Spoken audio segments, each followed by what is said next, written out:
Hello friends, welcome back to my channel. तो दोस्तों, आज के वीडियो में हम पंचायत सीज़न 3 के थर्ड और फोर्थ एपिसोड्स को देखेंगे। बाकी के फर्स्ट एंड सेकंड एपिसोड्स मैंने ऑलरेडी अपलोड किए हुए हैं। तो दोस्तों, थर्ड एपिसोड की शुरुआत में माधव नाम के एक आदमी को दिखाया जाता है जो कि अपनी बकरियों को चराकर जगमोहन के घर से गुजर रहा था। तभी वो देखता है कि जगमोहन की पत्नी जगमोहन की दादी को झोपड़ी में खाना देने गई थी। अब नेक्स्ट सीन में टंकी पर लकड़ी का गेट चढ़वा दिया गया था उसको बंद करने के लिए। और अब पंचायत ऑफिस में प्रधानमंत्री गरीब आवास योजना के तहत फुलैरा गांव में 12 लोगों के नाम आए थे और वो लिस्ट पंचायत ऑफिस के बाहर लगा दी गई थी, जिसको बाकी लोगों के साथ साथ भूषण ने भी देख लिया था।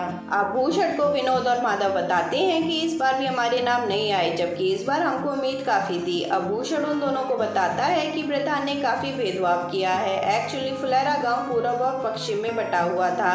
फिर वो बताता है कि 7 लोगों के नाम पश्चिम फुलैरा से आए हैं और यहीं से प्रधान को सबसे ज़्यादा वोट मिलते हैं। और पूरब फुलैरा से सिर्फ 4 लोगों के ही नाम आए हैं और एक नाम जगमोहन की दादी का भी है, जो कि ना तो पश्चिम में थी और ना ही पूरब में, क्योंकि उसका घर थोड़ा आउटसाइड में पड़ जाता था।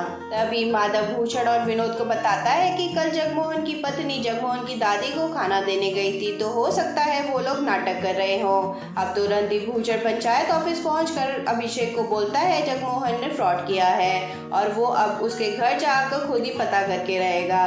तभी अभिषेक उसके जाते ही जगमोहन को कॉल करके बूढ़ी दादी को अच्छे से नाटक जारी रखने को बोलता है। अब भूषण, विनोद और माधव ये तीनों जब जगमोहन के घर पहुंचे तो वो देखते हैं कि जगमोहन अपने घर के बाहर अपनी पत्नी पर चिल्लाते हुए कह रहा था कि तूने क्यों दिया बूढ़ी दादी को खाना, और अगर ये दोबारा हुआ तो उसको भी अब वो अपने घर से निकाल देगा। अब ये देखकर इन तीनों को यकीन हो चुका था कि जगमोहन ने सच में दादी को घर से निकाल दिया है। फिर ये तीनों तुरंत ही दादी का हालचाल लेने झोपड़ी पहुंचे तो जगमोहन की दादी यहाँ पर बीमार होने का नाटक कर रही थी। वो बार बार एक ही बात कह रही थी, मन अंदर से अच्छा नहीं हो रहा। तुरंत ही भूषण उसका बुखार चेक करता है और उसको पूछता है कि आपके पेट में दर्द है, तो वो बोलती है कुछ भी नहीं है, बस मन अंदर से अच्छा नहीं हो रहा। इस पर भूषण बोलता है कि वो कंपाउंडर को लेकर आएगा। अब जगमोहन अभिषेक को कॉल करके बता देता है कि भूषण कंपाउंडर को लेने गया है और अगर कंपाउंडर ने उल्टी सिल्टी दवाई अम्मा को दे दी तो अम्मा बीमार हो जाएंगी, क्योंकि वो तो बीमार है ही नहीं। अब अभिषेक उसको समझाता है कि दवाई लेकर रख लो, खाना मत। अब भूषण कंपाउंडर को लेकर पहुंच चुका था दादी को दिखाने के लिए। अब कंपाउंडर जगमोहन की दादी से पूछता है कि दादी आपको हुआ क्या है, तो उससे भी वो एक ही बात बार बार कह रही थी, मन अंदर से अच्छा नहीं हो रहा। अब कंपाउंडर को लगता है कि शायद दादी को गैस बन रही है, तो वो उसको गैस की दवाई दे देता है खाने के लिए।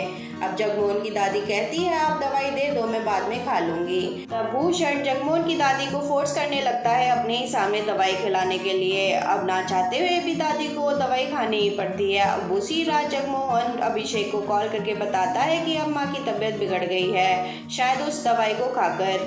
अब हमें अम्मा को फकौली बाजार ले जाना पड़ेगा डॉक्टर के पास। फिर वो अभिषेक से रिक्वेस्ट करता है गाड़ी का इंतजाम करने के लिए। अब अभिषेक तुरंत ही प्रहलाद के पास जाता है गाड़ी का जुगाड़ करने के लिए। अब वो दोनों एक टेम्पो वाले से बात करते हैं, तो वो टेम्पो वाला अपना टेम्पो दे तो देता है, पर वो चलाने से मना कर देता है क्योंकि उसने पी रखी थी और प्रहलाद ने भी पी रखी थी और इसी वजह से वो टेम्पो अब चलाना पड़ता है अभिषेक को। अब डॉक्टर के पास पहुंचकर डॉक्टर उनको बताता है कि ये बिल्कुल ठीक है, बस इनको थोड़ी सी कमजोरी है। ये सुनकर जगमोहन की जान में जान आ चुकी थी। अब जगमोहन प्रहलाद और अभिषेक से कहता है कि कितने हुए पैसे, तो प्रहलाद बोलता है मैं पेमेंट कर दूंगा, सरकार ने हमें 50 लाख रुपए दिए हैं और अब राहुल के बाद इन पैसों का मैं क्या ही करूंगा। अब घर वापस आकर फिर से अम्मा अपनी झोपड़ी में चली गई, जिसकी वजह से ना तो जगमोहन को अच्छा लग रहा था और ना ही उसकी दादी को। अब ये सब जगमोहन से देखा नहीं जा रहा था, तो जगमोहन तुरंत ही प्रहलाद के पास पहुंचकर उसको बोलता है कि मुझे प्रधानमंत्री गरीब आवास वाला घर नहीं चाहिए, मुझे तो बस अपनी अम्मा चाहिए। अगर घर मिल भी गया तो ऐसे घर में रहने का क्या फ़ायदा जिस घर में अम्मा ही ना हो।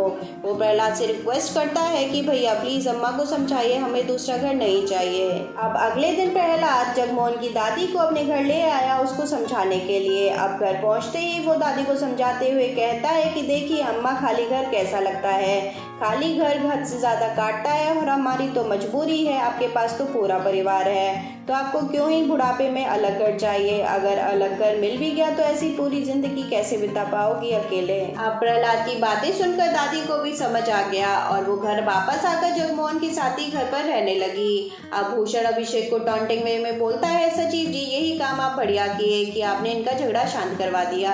तभी विनोद पूछता है, सचिव जी अम्मा जी वाला घर अब किसको मिलेगा? जिस पर अभिषेक बोलता है, ये तो प्रधान जी ही डिसाइड करेंगे। अब उसके जाने के बाद भूषण बोलता है, घर पूरब फुलारा को ही मिलना चाहिए, अगर पश्चिम फुलारा में मिला तो मैं बवाल मचा दूंगा। और इसी के साथ एपिसोड 3 यहीं पर खत्म हो जाता है। अब एपिसोड 4 की शुरुआत होती है और हमें पंचायत ऑफिस दिखाई जाती है और अभी बोर्ड की मीटिंग शुरू होने वाली थी, जिसमें प्रधान जी सभी को बताने वाले थे कि उनके पास फंड्स नहीं है रोड को बनवाने के लिए। पर मीटिंग शुरू होने से पहले ही वहां पर भूषण आ जाता है माधव और विनोद को लेकर। भूषण बोर्ड के मेंबर्स को बताता है कि हम सभी के साथ बहुत बड़ा फ्रॉड हुआ है और जो घर जगमोहन की दादी को मिलने वाला था वो भी प्रधान जी ने फुलारा पश्चिम को दे दिया है। एक्चुअल प्रधानमंत्री गरीब आवास योजना के तहत 12 घर दिए गए थे, जिसमें से फुलारा पश्चिम को ही 8 घर दिए गए और सिर्फ 4 घर ही मिले फुलारा पूरब को। और इसी बात पर भूषण बवाल मचा रहा था ऑफिस में। फिर विनोद बोलता है, प्रधान जी खुद भी पूरब फुलारा से हैं तो अपने ही लोगों में भलाई बांट रहे हैं। अब भूषण सभी मेंबर्स के ही सामने प्रधान जी को काफी कुछ सुनाता है और उससे सहमत थे सभी मेंबर्स भी। अब जाते जाते वो बोलता है, फुलारा को एक निष्पक्ष प्रधान चाहिए, ना कि इन जैसा। और अभी उसका सीधा सीधा मतलब खुद से था। अब अभिषेक रिंकी को कॉल करके प्रधान जी का हालचाल लेने की कोशिश करता है तो बताती है कि मम्मी पापा काफी लड़ रहे हैं और इसीलिए हम फकौली बाजार जा रहे हैं। अब अभिषेक बोलता है कि तुम रेडी रहो, मैं तुम्हें छोड़ दूंगा और इसी बहाने मैं भी बाजार घूम लूंगा। अब प्रधान जी और मंजू देवी की लड़ाई इतनी बढ़ गई थी जिसमें मंजू कहती है, हम बांटते घर तो पूरब और पश्चिम में बराबर बराबर ही बांटते, जिस पर प्रधान जी बोलते हैं लेकिन पिछले वोट्स में पश्चिम से वोट ज्यादा आए थे तो इस बार उनके लिए ज्यादा करना ही था। जिस पर वो बोलती है, लेकिन तुम्हें इतना खुलेआम नहीं करना चाहिए था। और अब दूसरी तरफ अभिषेक और रिंकी फकौली बाजार घूमने के लिए आते हैं और इधर पर एंजॉय करने लगते हैं। अब बातों ही बातों में रिंकी सचिव को बताती है कि वो MBA करना चाहती है पर वो पढ़ाई में ज्यादा अच्छी नहीं है। फिर सचिव उसको बोलता है बुक्स या फिर कोई और भी हेल्प उसको चाहिए हो तो वो उसकी हेल्प करेगा।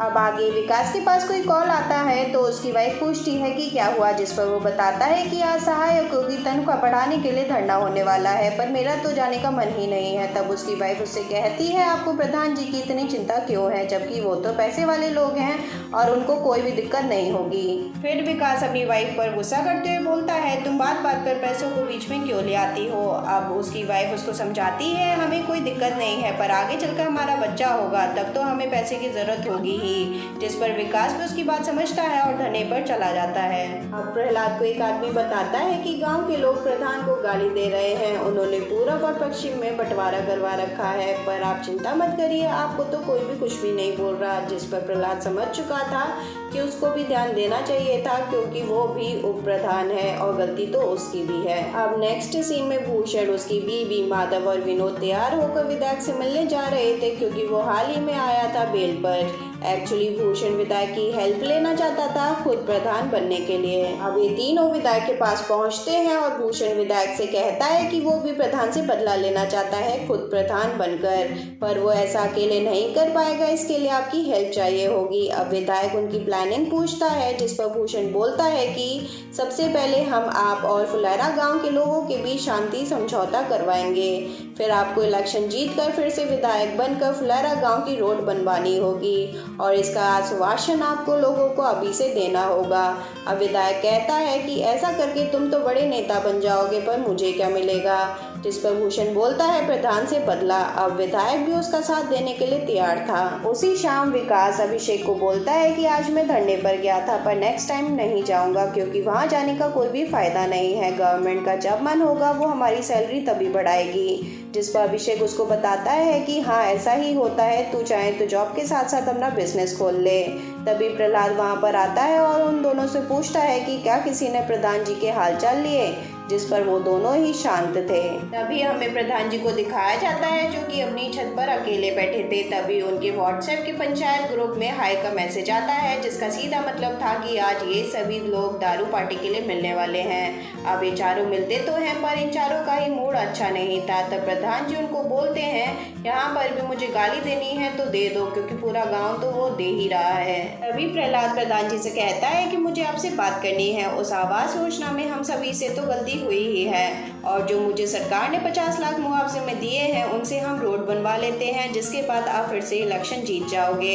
जिस पर विकास और अभिषेक उसको समझाते हैं कि सरकारी काम के लिए आप पैसा अपना क्यों लगा रहे हो। अब प्रधान जी भी सभी से कहते हैं कि अब हमने भी ठान लिया है कि सरकारी फंड से ही हम रोड बनवाएंगे, बाकी का जो भी होगा वो देखा जाएगा और तुम सब तो मेरे साथ हो ही। जिस पर प्रहलाद बोलता है कि अब हम इस बार आपके साथ नहीं हैं, क्योंकि गांव वाले इसमें हमारी गलती मानते ही नहीं हैं, क्योंकि मुझे ऐसा लगता है कि मैं राहुल की वजह से सिंपैथी ले रहा हूँ और इसीलिए मैं अब उप प्रधान के चुनाव में भी हिस्सा नहीं लूँगा। तभी हम भूषण और उसकी टोली को विधायक के पास से आता हुआ देखते हैं और दोस्तों यहीं पर हो जाता है एपिसोड 4 भी खत्म। तो दोस्तों जल्द मिलते हैं पंचायत के बाकी के एपिसोड्स के साथ। Till then take care and thanks for watching.